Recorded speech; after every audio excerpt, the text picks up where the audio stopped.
Alhamdulillah hamdan katsiran thayyiban mubarakan fi kama yuhibbu rabbuna wa yarda. Wassalatu wassalamu ala nabiyyina Muhammad wa ala alihi wa sahbihi wa man sara ala nahjihi bi ihsanin ila yaumidin wa ba'd. Hadirin yang dirahmati oleh Allah Subhanahu wa taala, kita panjatkan puji dan syukur kita kepada Allah atas segala nikmat dan karunia yang Allah limpahkan kepada kita. Salawat dan salam semoga senantiasa tercurahkan kepada qudwah kita, uswah hasanah kita, Nabi besar Nabi Muhammad SAW beserta para keluarga beliau, para sahabat-sahabat beliau, dan orang-orang yang istiqamah berjalan di bawah naungan sunnah beliau sampai hari kiamat kelak. Hadirin yang dirahmati oleh Allah Subhanahu wa taala,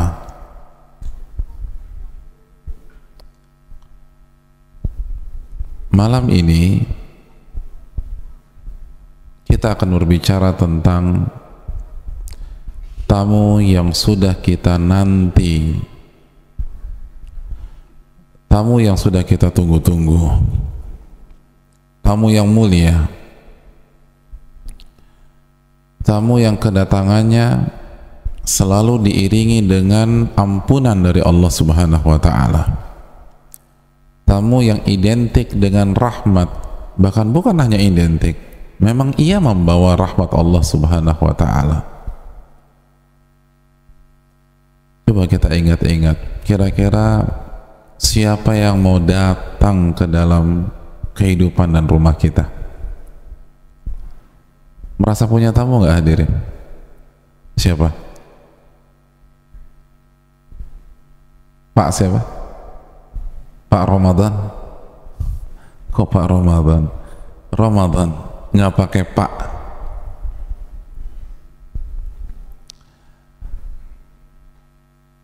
Berapa hari lagi?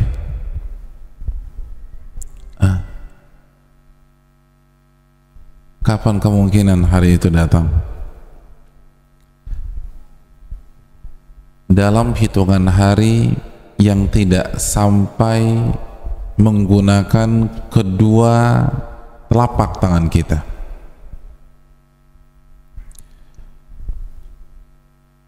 Hanya dalam hitungan hari, bahkan mungkin kita sudah bisa bilang hanya dalam hitungan jam, tamu itu akan datang. Ramadan akan mengetuk pintu kehidupan kita. Ramadan kembali menemani hari-hari kita. Lalu apa yang sudah kita persiapkan? Apa yang sudah kita lakukan untuk menyambut tamu tersebut, untuk menjamu dengan layak? Karena tamu ini begitu luar biasa. Hadirin yang dirahmati oleh Allah Subhanahu wa taala, apabila antum akan kedatangan tamu, seorang ulama besar, seorang tokoh nasional pada hari Rabu atau hari Kamis, kira-kira hari ini udah mulai repot atau belum? Udah. Persiapannya macam-macam. Beresin rumah, nyapu rumah, ngepel rumah. Lalu bagaimana jika tamu yang akan datang adalah Ramadan? Lalu sampai malam ini kita nggak ada persiapan apapun.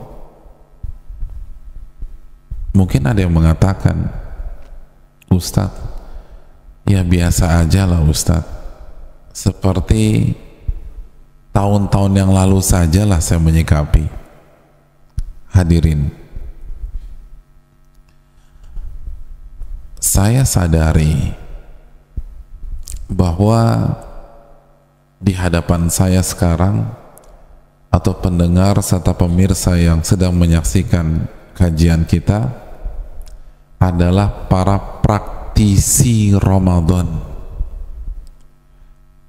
praktisi yang punya jam terbang yang sangat lama dengan Ramadan, praktisi yang pengalamannya itu bertahun-tahun.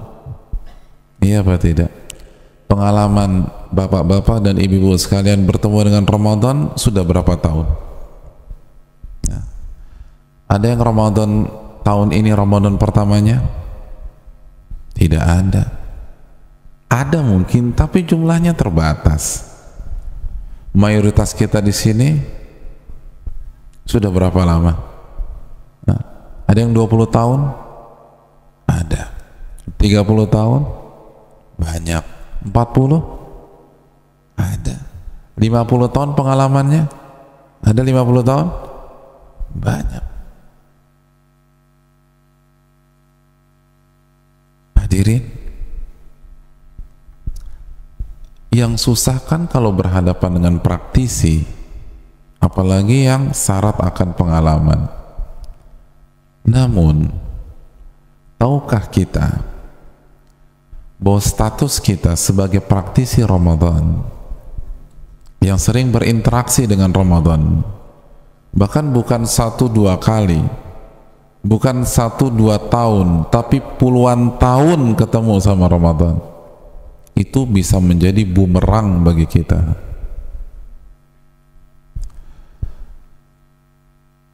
Sebuah kaidah di dunia para ulama, kathratul misas tumitul ihsas. Sering dan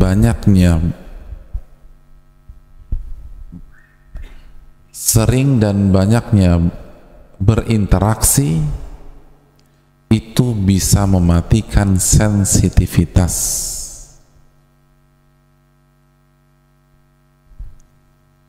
Kalau kita sering berhadapan dengan sesuatu, kita tidak sensitif lagi, kita tidak terharu lagi, bahkan bisa jadi mati rasa. Betul tidak? Iya kan? Mati rasa.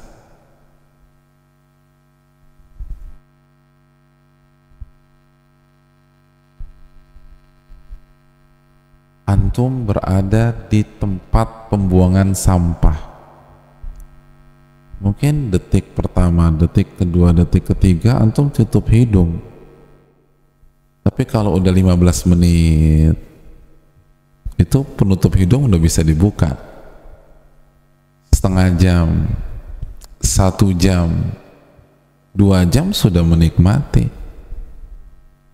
Bahkan kalau kita keluar ada sesuatu yang hilang dari aroma penciuman kita. Kenapa? Karena terbiasa. Udah nggak sensitif lagi aroma atau indera penciuman kita. Saya ingin tanya sama hadirin, ada nggak yang begitu pulang dari masjid itu disambut istrinya di pagar rumahnya, lalu dipeluk sama istrinya, terus istri bilang, "Bi, aku kangen banget sama kamu." Ada yang seperti itu? Nah, kalau pulang salat duhur begitu, pulang salat asar, enggak. Kenapa? Kan setengah jam yang lalu baru ketemu.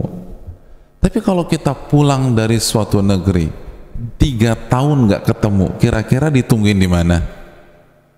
Di bandara. Disambut dengan hangat, dipeluk sama istri kita, air mata bercucuran, dia tumpahkan rasa rindu dia kepada kita. Kenapa? Karena udah lama nggak ketemu.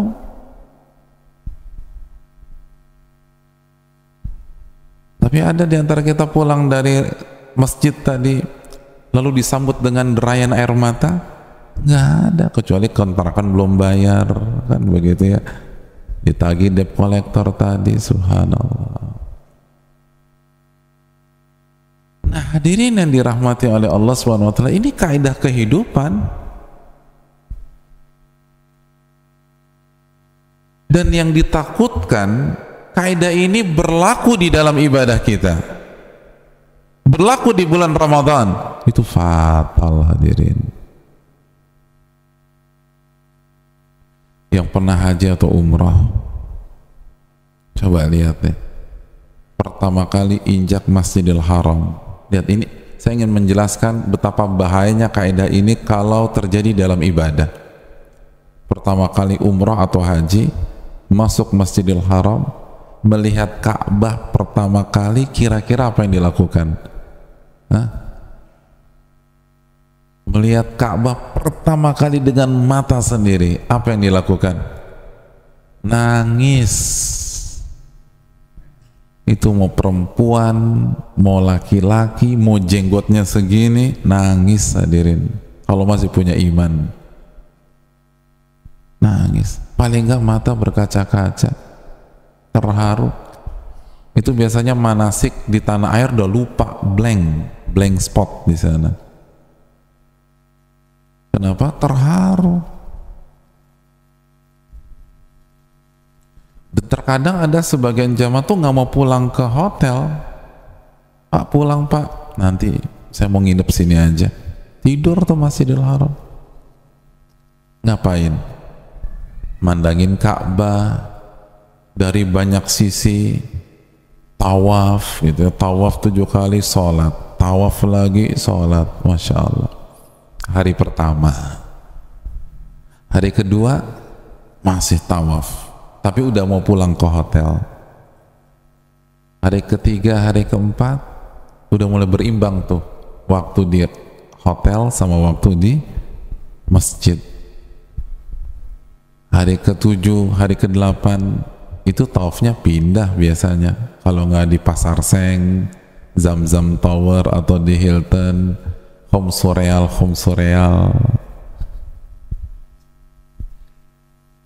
Pak, 10 menit lagi mau zuhur nih Pak, nanti dulu, anak saya belum dapat oleh-olehnya, nyari lagi. Loh, apa yang berbeda? Kenapa hari pertama nggak mau pulang dari masjid, hari ketujuh susah banget diajak ke masjid? Gak sensitif lagi karena sudah merasa biasa,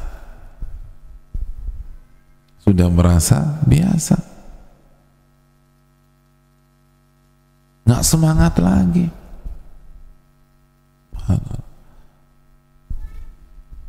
Nggak berusaha lagi, tiap hari juga ketemu sama di masjid, udah biasa.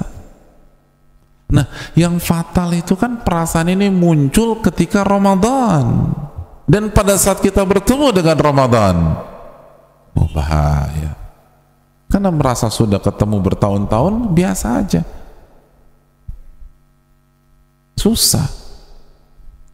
Makanya dalam masalah begini mendingan kita nasehatin mu'alaf yang minggu lalu baru masuk Islam. Itu kalau masuk Ramadan tahun ini luar biasa. Tapi yang udah merasa pengalaman, udah ngeremehin. Tahun lalu juga biasa Pak Ustadz. Jangan terlalu didramatisir lah. Subhanallah, jangan terlalu didramatisir. Hadirin, ini yang bisa menjadi bumerang bagi kita. Ditambah lagi, sebagian umat Islam itu hanya membahas Ramadan dari satu sisi. Kalau kita dengar kata bulan Ramadan, yang terbesit di benak kita apa sih? Bulan ampunan, kan gitu ya. Bulan yang penuh dengan rahmat, bulan yang penuh dengan keberkahan. Tapi tahukah kita bahwa Ramadan bisa menjadi mimpi buruk bagi kita pada hari kiamat? Nabi SAW bersabda dalam hadis riwayat Imam Muslim, ragima anfu rajulin, celaka seseorang. Subhanallah, ini mengejutkan. Jarang sekali Nabi memvonis orang celaka loh.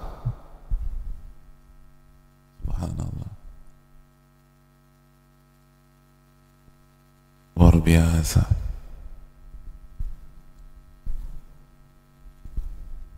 Ketika beliau difitnah, beliau dicaci dan dimaki, beliau tidak menyatakan demikian.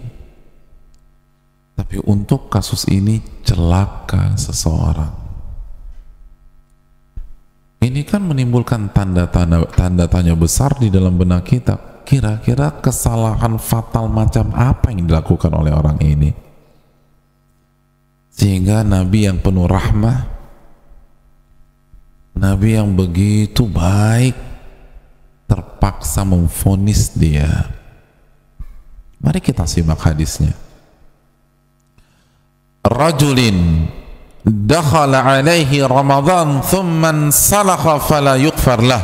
Seseorang yang memasuki bulan suci Ramadan, lalu ia menjalani kehidupannya di bulan Ramadan tersebut, namun begitu Ramadan berakhir, dosa-dosanya belum diampuni oleh Allah Subhanahu wa ta'ala. Celaka dia,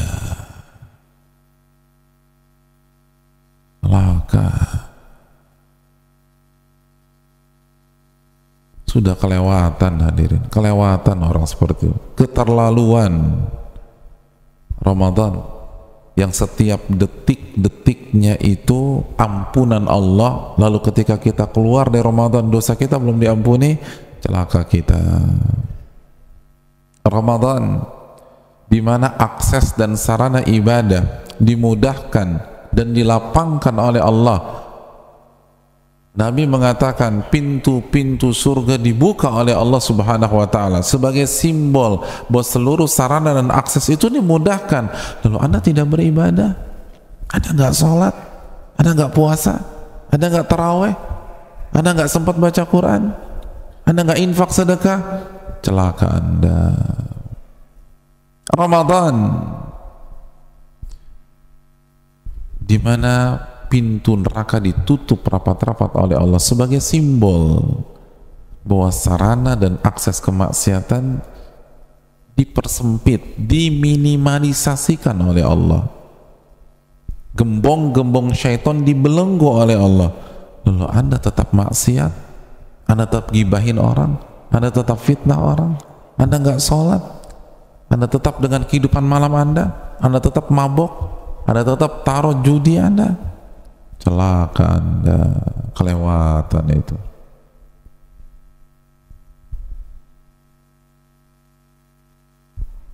Di bulan lain Nabi nggak pernah bilang begitu loh. Ramadan ini yang dilupakan oleh banyak di antara kita. Banyak orang kita itu ketika masuk Ramadan kan nothing tulus, kayak nggak ada beban. Artinya kalau saya beribadah pahala, kalau enggak pun juga nggak masalah lah, kosong-kosong. Enggak. Jika kita tidak memanfaatkan Ramadan yang akan datang sebentar lagi, habis kita pada hari kiamat. Celaka kita. Ini yang perlu kita camkan. Ini yang perlu kita renungkan. Oleh karena itu masih ada beberapa hari lagi. Apa yang harus kita lakukan agar Ramadan tahun ini benar-benar menjadi rahmat bagi kita, benar-benar menjadi berkah untuk kita, dan dosa-dosa kita diampuni oleh Allah Subhanahu wa ta'ala. Apa yang harus kita lakukan? Saya tidak akan membahas hukum fikih puasa Ramadan karena saya rasa sudah sering dibahas dan mungkin ada ustadz-ustadz lain yang membahasnya. Namun kita pada kesempatan kali ini akan berbicara tentang apa yang harus kita lakukan dalam menyambut Ramadan. Yang pertama,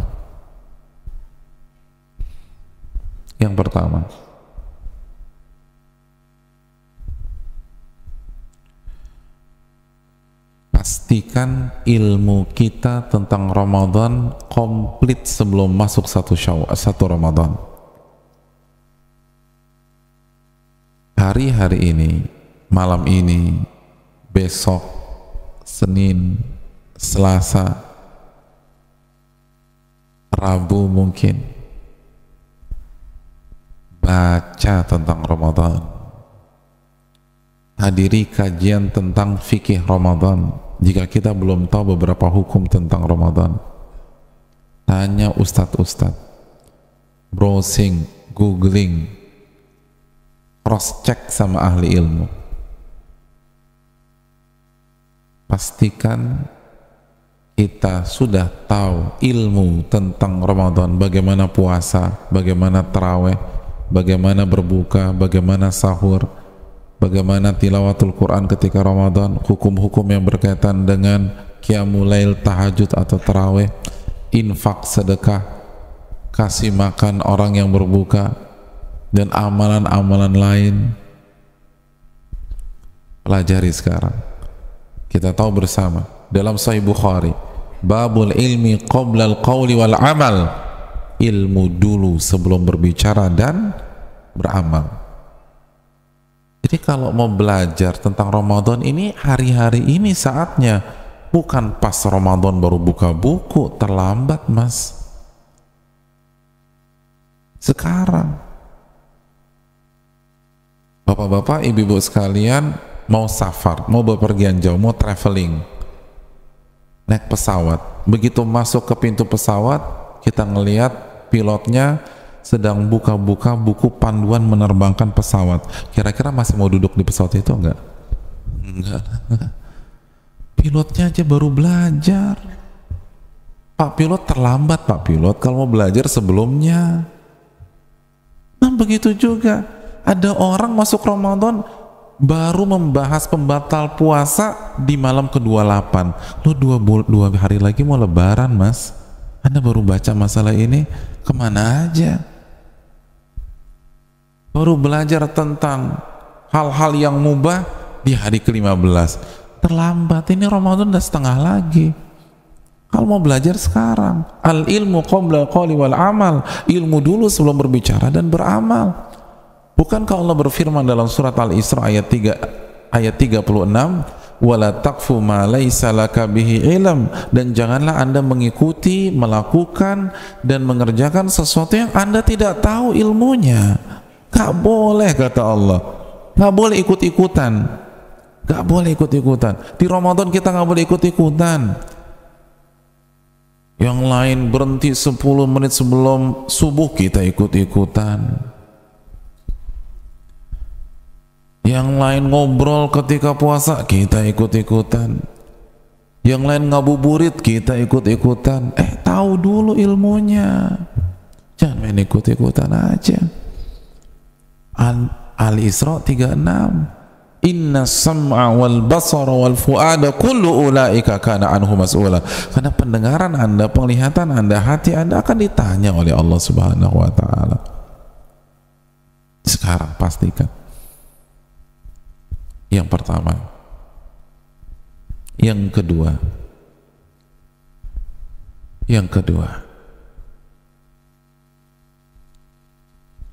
hari-hari terakhir ini pemanasan,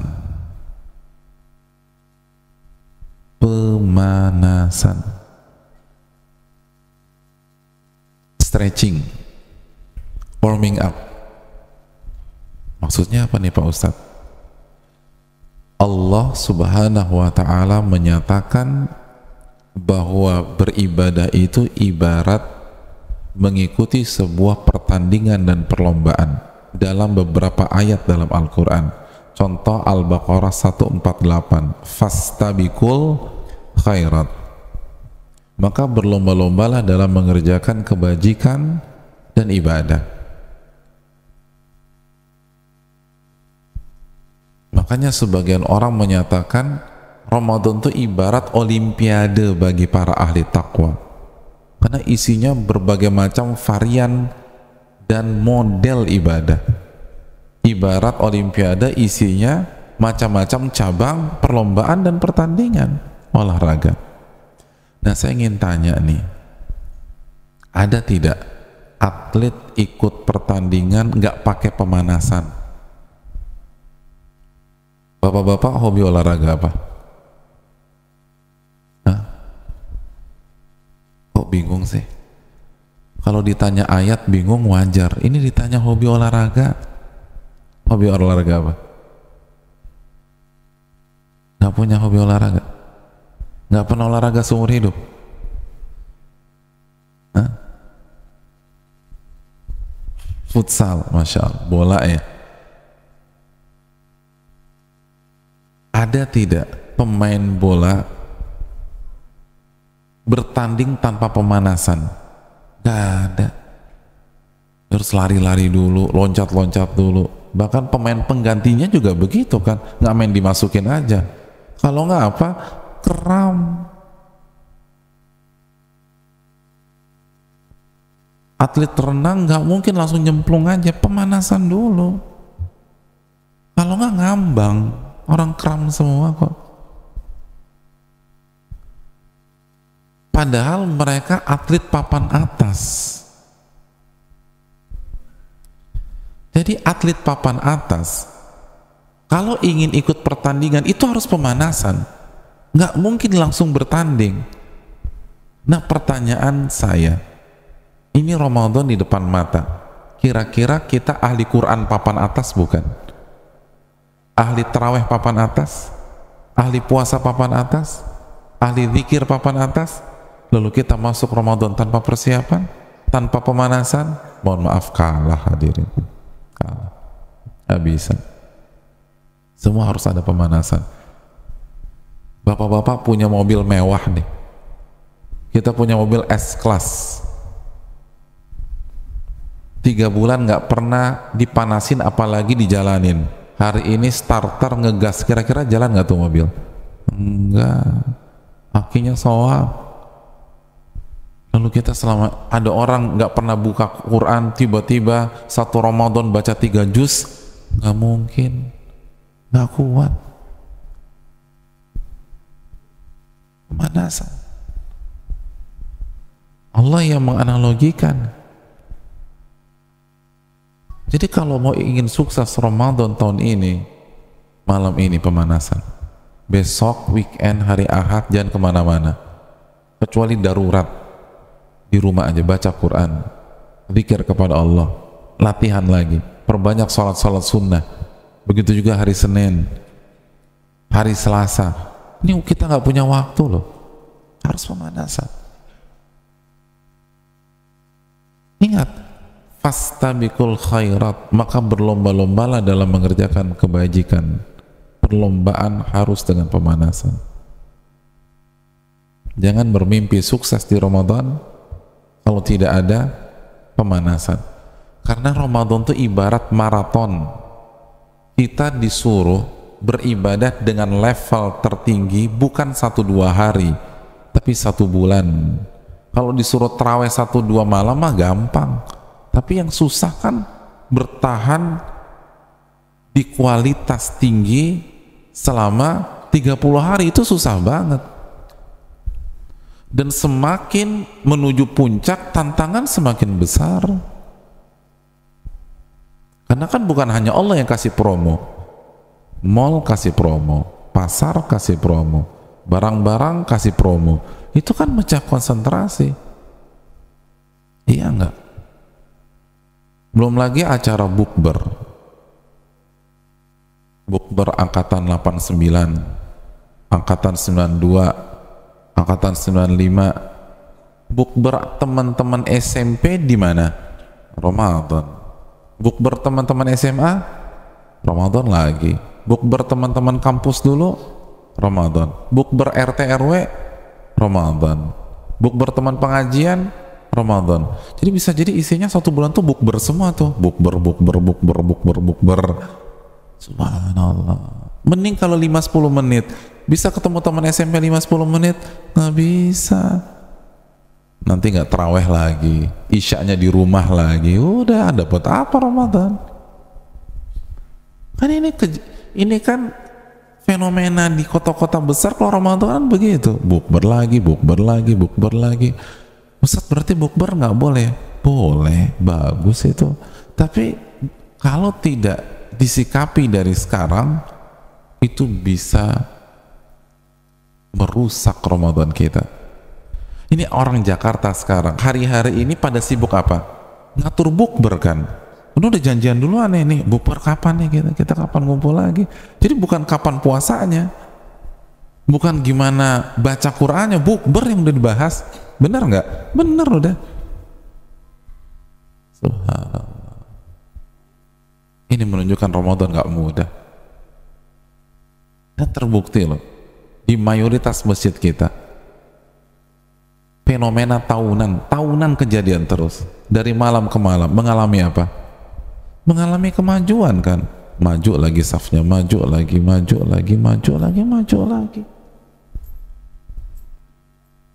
Anti klimaksnya nanti subuh tanggal 1 Syawal. Paling yang bertahan imam sama muadzin, yang lain sibuk mudik, yang lain udah sibuk sama keluarga, sibuk fitting baju dan seterusnya. Ini menunjukkan Ramadan gak mudah. Tahunan kejadian terus. Bertahan di Ramadan itu berat. Maka kita harus pemanasan. Itu yang kedua. Sudah masuk waktu adzan? Masih ada waktu? Masih ya? Oke. Kiat yang ketiga. Hari-hari ini perbanyak istighfar dan taubat kepada Allah. Perbanyak istighfar dan taubat. Ini adalah nasihat Syekh Ibrahim Ruhaili, pengisi tetap di Masjid Nabawi, dan para ulama yang lain. Ustadz, saya kan mau ketemu Ramadan, bukan mau ketemu kemaksiatan. Kenapa disuruh istighfar dan taubat? Oh, di situ intinya. Hadirin, bukankah yang membuat kita malas ibadah, yang membuat kita lemes ketika beramal soleh, nggak kuat ketika terawih, bahkan sering lepas sholat wajibnya karena keberatan dosa? Karena dosanya keberatan jadi lemas. Ibarat ikut sholat taraweh bawa ransel bebannya 20 kilo, itu nggak kuat. Allah berfirman dalam surat Al-Mutaffifin ayat 14, kalla bal rana ala qulubihim ma kanu yaksibun. Sekali-kali tidak. Hati mereka itu dikotori dosa-dosa yang mereka lakukan, sehingga mereka nggak beriman, sehingga mereka nggak beribadah, sehingga mereka tidak beramal soleh. Itu yang buat kita nggak beramal soleh, itu dosa. Karena hati kita kotor dengan apa? Dosa. Saya ingin tanya, ada anak muda dugem pulang jam 2, kira-kira subuhnya di masjid nggak? Nggak ada cerita. Nggak ada. Tapi kalau ada seseorang rapat bicarakan dakwah, mempersiapkan tablik akbar besok, niatnya ikhlas sampai jam 2, kira-kira subuh udah nongol di masjid? Udah tuh, udah. Jadi intinya bukan jam 2-nya, intinya Anda ngapain sampai jam 2. Ketika Anda beribadah, insya Allah Allah bangunkan. Kan para ulama mengatakan, innal hasanatu tunadi ukhtaha ya ukhti ya ukht. Sesungguhnya amal ibadah itu manggil teman-temannya, sini nih orang baik nih, gitu loh. Dan sebaliknya, wa innal ma'siyata tunadi ukhtaha ya ukhti ya ukht. Dan sesungguhnya maksiat itu ngundang teman-temannya, sini nih orang berantakan nih, kita di sini aja. Nah, celakanya kondisi seperti ini terjadi di Ramadan. Oh, berat itu, susah.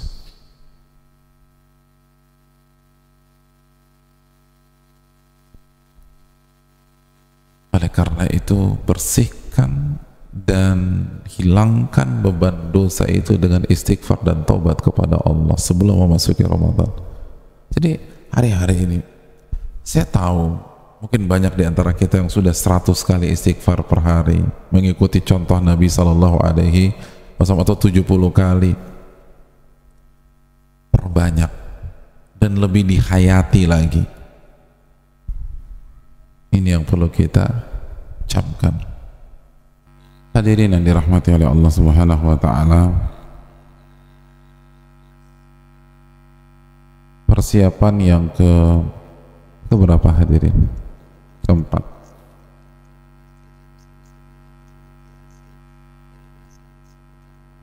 Doa dan tawakal.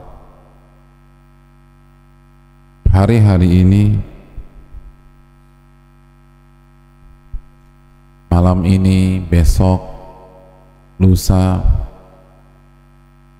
tawakal kepada Allah Subhanahu wa taala. Jangan menatap Ramadan dengan merasa diri kuat, merasa diri hebat. Jangan melangkah ke Ramadan dengan bertumpu di atas kedua kaki kita yang rapuh ini. Namun andalkan kekuatan Allah, bergantunglah kepada Allah. Syiar kita la haula wa la quwata illa billah. Allah Subhanahu wa taala berfirman dalam surat At-Talaq ayat 3, wa man yatawakkal 'ala Allahi fahuwa hasbuh innallaha balighu amrih. Barang siapa yang bertawakal kepada Allah, Allah akan wujudkan keinginannya. Allah handle urusannya. Hadirin,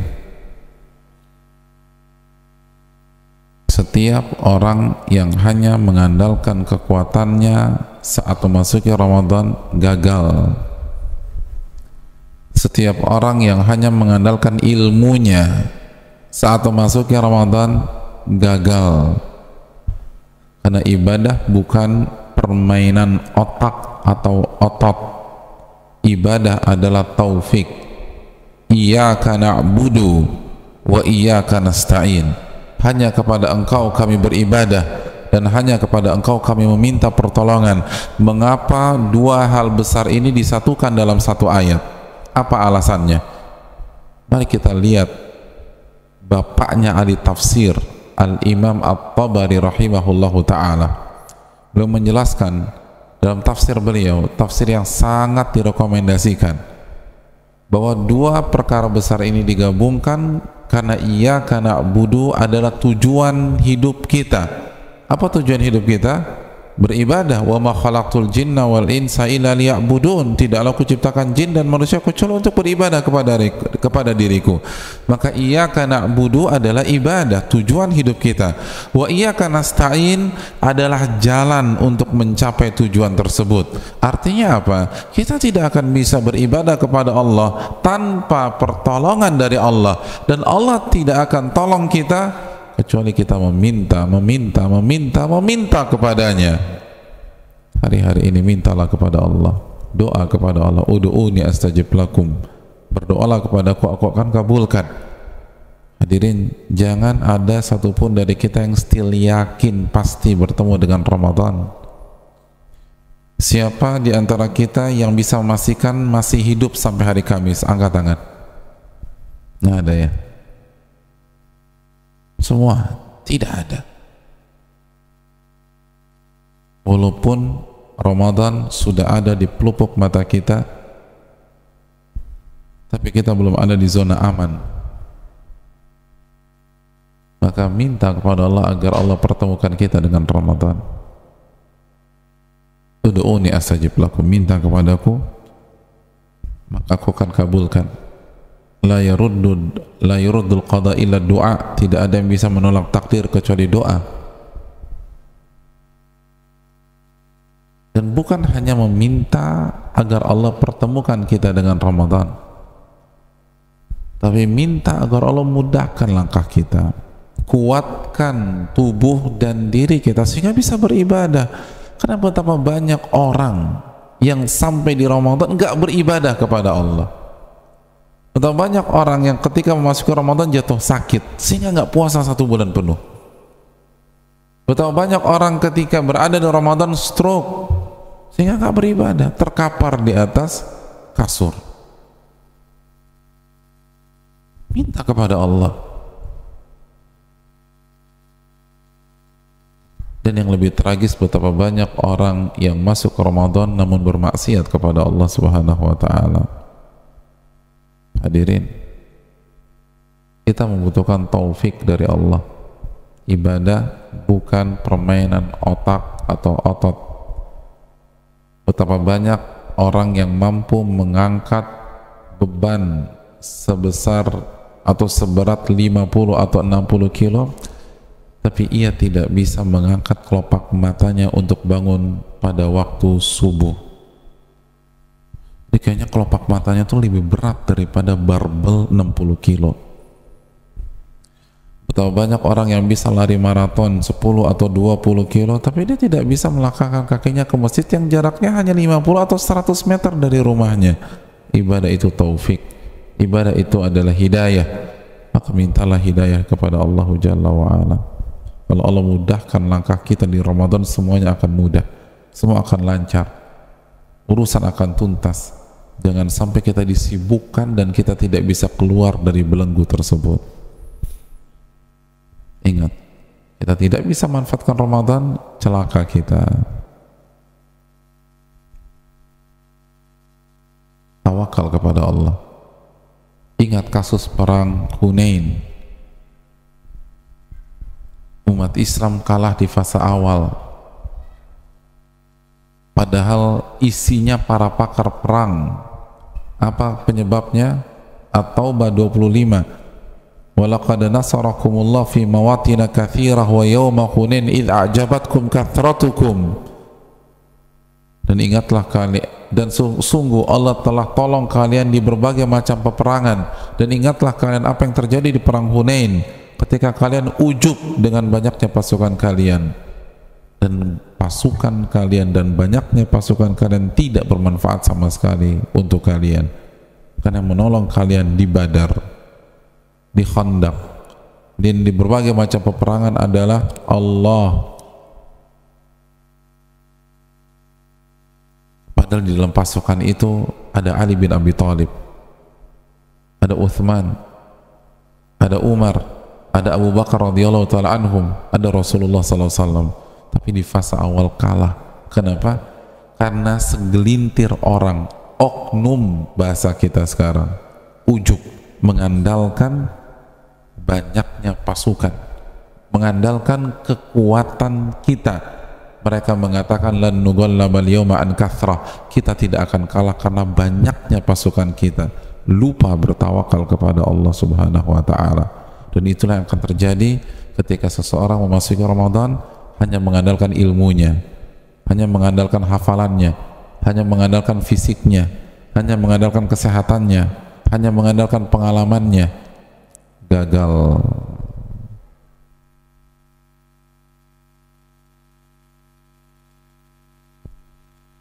PR yang terakhir untuk hari-hari ini,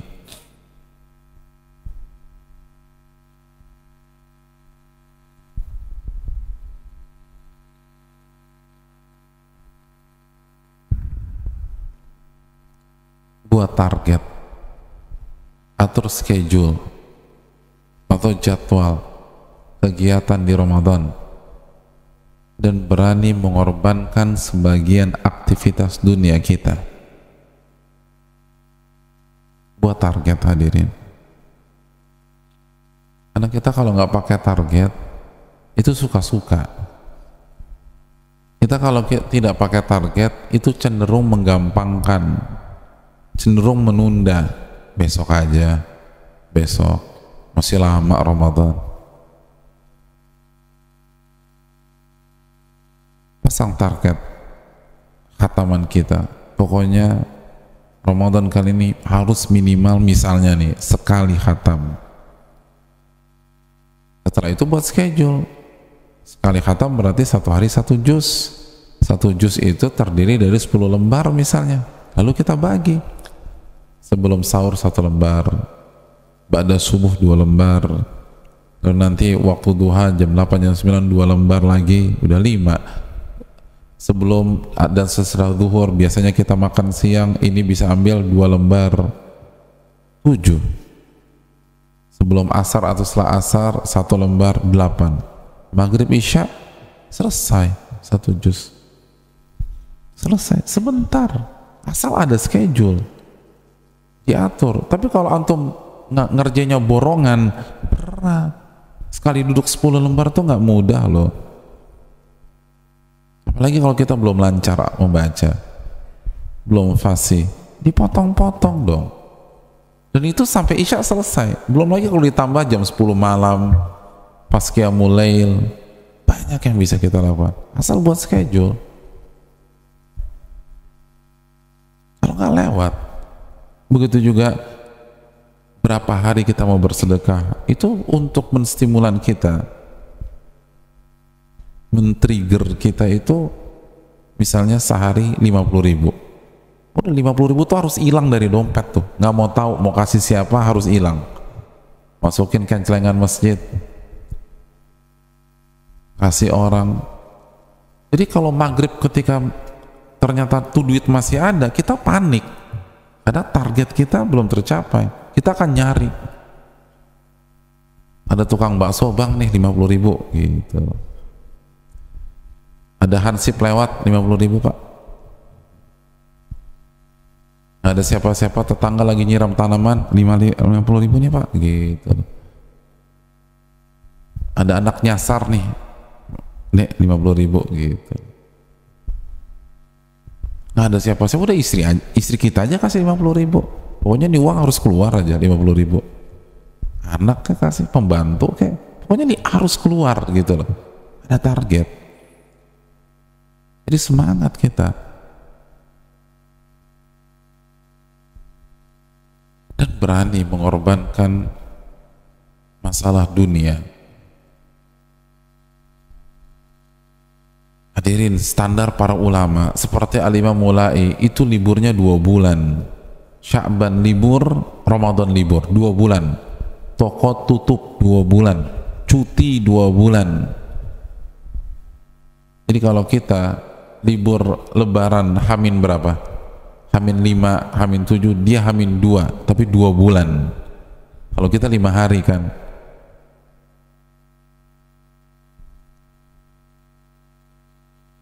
Ustadz, tapi kan kondisi beda. Oke, kalau nggak bisa ambil cuti, semampunya deh gitu. Saya tahu ada orang ambil cuti loh 1 bulan. Oh nggak mungkin Ustadz. Iya benar.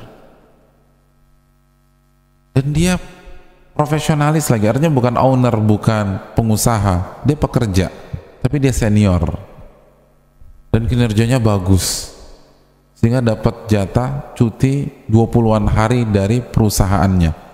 20 hari cuti per tahun ditambah 4 akhir pekan atau weekend dalam 1 bulan, berarti dapat berapa tuh? Sebulan. Jadi sebulan Ramadan nggak ngapa-ngapain, udah dapat gaji, itu kan jatah cutinya. Tapi lihat pengorbanannya, berarti 1 tahun itu nggak pernah ambil cuti dari perusahaan. Jadi ditahan-tahan. Liburan anak sekolah nggak ambil cuti, liburan akhir tahun nggak ambil cuti, meriang masuk kerja. Kenapa? Karena saya mau ngambil cuti di Ramadan. Luar biasa, 1 tahun loh pengorbanannya. Sengsara banget hidupnya Ustaz. Enggak, dia masih bisa liburan ketika long weekend, libur nasional, Sabtu Minggu bisa, dan hartanya berkah. Allah berikan keberkahan. Saya tahu ada orang itu dia menengah ke bawah, kemana-mana mobilisasi naik motor, tapi khusus Ramadan taksi sebulan penuh. Taksi, Pak, nggak bangkrut Pak? Kan selisihnya jauh banget. Ustadz, kalau saya naik motor Jakarta lagi remuk tulang-tulang saya ketika sampai rumah. Oke, saya sampai rumah lebih cepat, tapi maghrib udah nggak khusyuk, isya nggak khusyuk, taraweh nggak khusyuk. Saya memang rugi dalam masalah duit, tapi kalau saya naik taksi saya bisa baca Quran. Kalau saya ngantuk saya tidur, saya bawa bantal, tidur jok belakang, sampai rumah udah fresh, isya enak, taraweh seger, tidur sebentar, nanti bangun lagi tengah malam, terus sampai subuh, karena saya bisa tidur lagi di taksi nanti. Luar biasa itu Ramadan. Tekor, bayangkan biasa naik motor, terus taksi sebulan penuh loh, taksi. Kalau kemana-mana taksi udah baca. Itu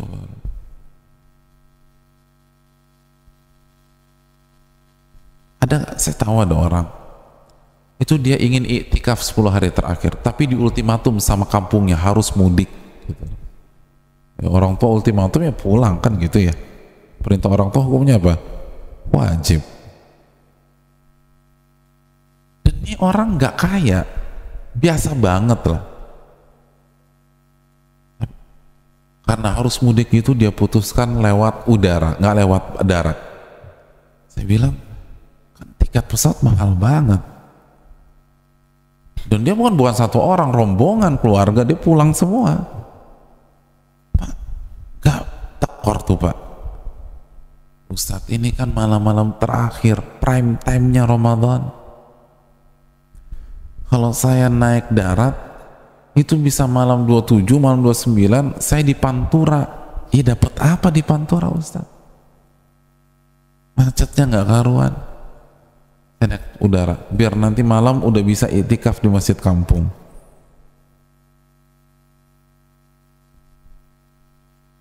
Pas mau beli tiket ekonomi kelas habis, dia beli bisnis kelas. Luar biasa, bisnis kelas.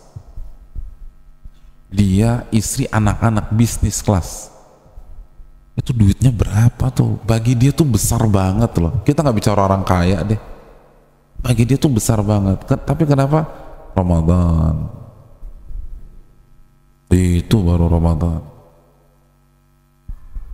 Nah, banyak orang kan di Ramadan salah kaprah dalam memandang keberkahan Ramadan. Saya sering dengar orang, alhamdulillah Ustadz, Ramadan kali ini berkah banget. Kenapa Pak? Masya Allah, job banyak Pak Ustadz, dagangan habis semua. Berapa kali khatam Pak? Nggak ada sih Pak Ustadz. Terus taraweh nggak? Ya kan nungguin dagangan. Subhanallah. Gimana dikatakan berkah? Itu talbisu iblis, tipu daya iblis yang halus. Maksiat enggak, kita nggak katakan itu maksiat, tapi salah satu tipu daya iblis adalah membuat kita sibuk dengan hal-hal mubah sehingga lupa beribadah kepada Allah Subhanahu wa ta'ala.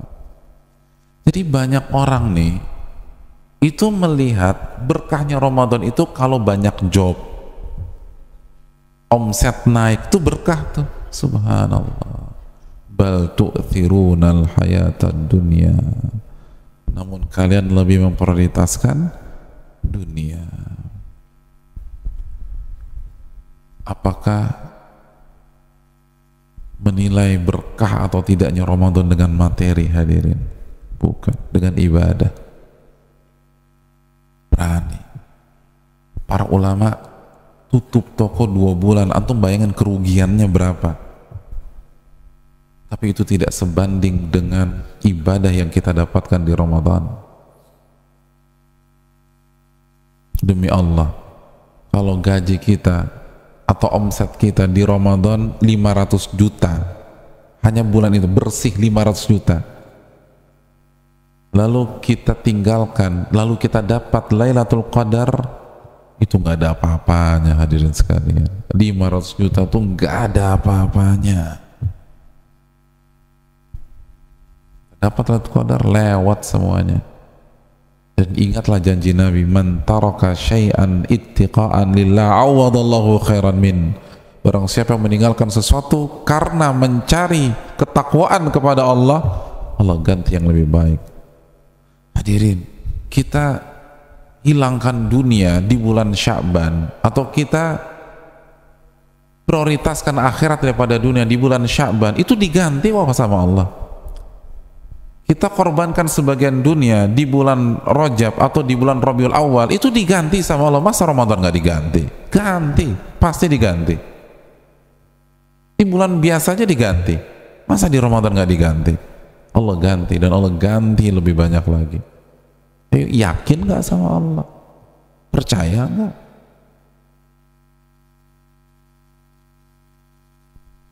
Ini yang kadang-kadang hilang. Kalau ilmu insya Allah lah, jamaah al-barakah sudah pintar-pintar semua. Jadi bagaimana memanfaatkan Ramadan?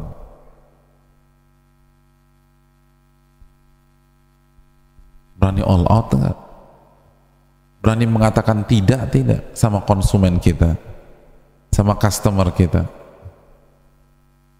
sama orang yang mesen barang kita, dan minta, pokoknya saya mau minta di Ramadan. Enggak, cari yang lain aja Pak, saya mau ibadah. Kecuali kalau darurat, kecuali kalau kita nggak punya nafkah lagi. Tapi kalau kita ada tabungan, istri kita kasih, anak kita kasih, dan ini cuma sebulan kok, kita nggak minta 1 tahun, sebulan dari 12 bulan yang Allah kasih kepada kita, sebulan aja. Dan bisa jadi ini Ramadan terakhir kita, hadirin sekalian. Bisa jadi ini saat-saat kita merasakan nikmatnya atmosfer Ramadan, merasakan gelak tawa anak-anak kita ketika berbuka, lalu kita nggak pernah berbuka di rumah, atau nggak pernah sama sekali berbuka bersama istri dan anak-anak karena sibuk kerja sana, kerja sini, kerja sana, kerja sini, rugi kita. Bisa jadi ini kesempatan terakhir kita sahur bersama keluarga tercinta kita. Bisa jadi ini saat-saat terakhir kita tarawih, qiyamul lail, sujud kepada Allah, i'tikaf di bulan Ramadan.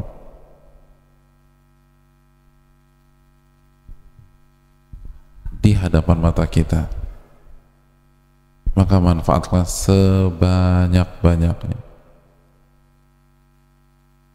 Dunia udah dijamin sama Allah kalau kita bertakwa. Intinya kita bertakwa apa enggak?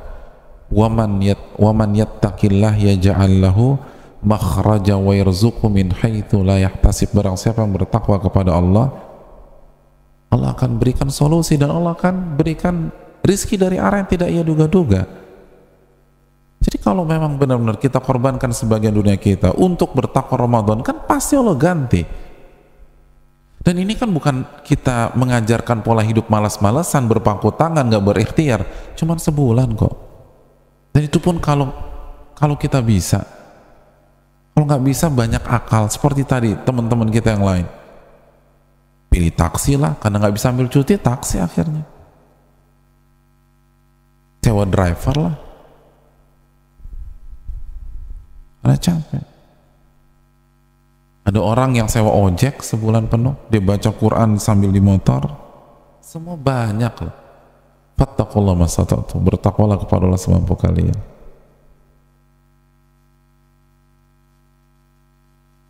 Ini yang perlu kita camkan,